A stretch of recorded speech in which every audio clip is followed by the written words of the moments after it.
Green Wallet was really something that was born out of a problem I was facing, but it was just me, solo founder. And there's nothing harder than actually trying to get something off the ground on your own. So I think it was really important that initially I figured out what I was good at and what I thought my strengths were. But secondly, what were the other skills and superpowers other people could bring to the table to help realize this vision? It was pretty obvious because there are a lot of strengths that I do not have. And so I managed to actually discover that it was finance, it was commercial, and we needed some really great depth, both in UX design and technical design, to help make this happen.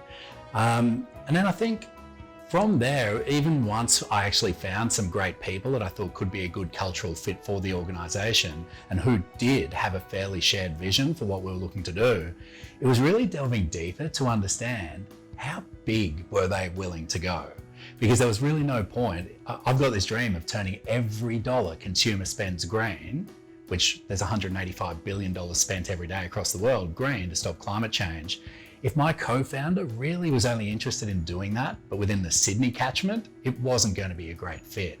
So finding the right skills, the right talent, the right cultural fit, but also the right vision alignment and making sure we've got that shared dream was really important. And then, trying to figure out how do we sell this amazing vision in the early days to the right other pockets of talent that we need to try and fill those gaps. And a big part of that was obviously sharing what we're doing within our networks and people that we know and trust, but also making sure that we got the word out there on social media.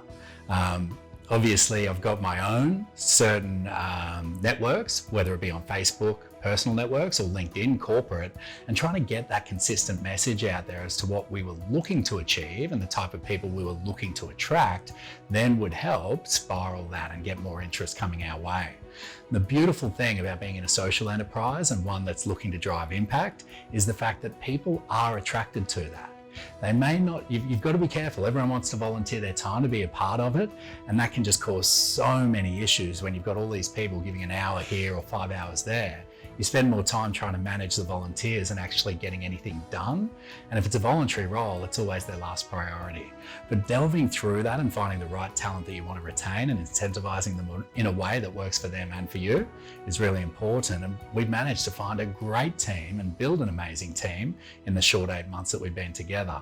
We've now got a team that's blended from both senior advisors, but also all the way down to junior developers, a team of 7 or 8 people now that we can now pull in and draw on while we're still pre-revenue and pre-funding.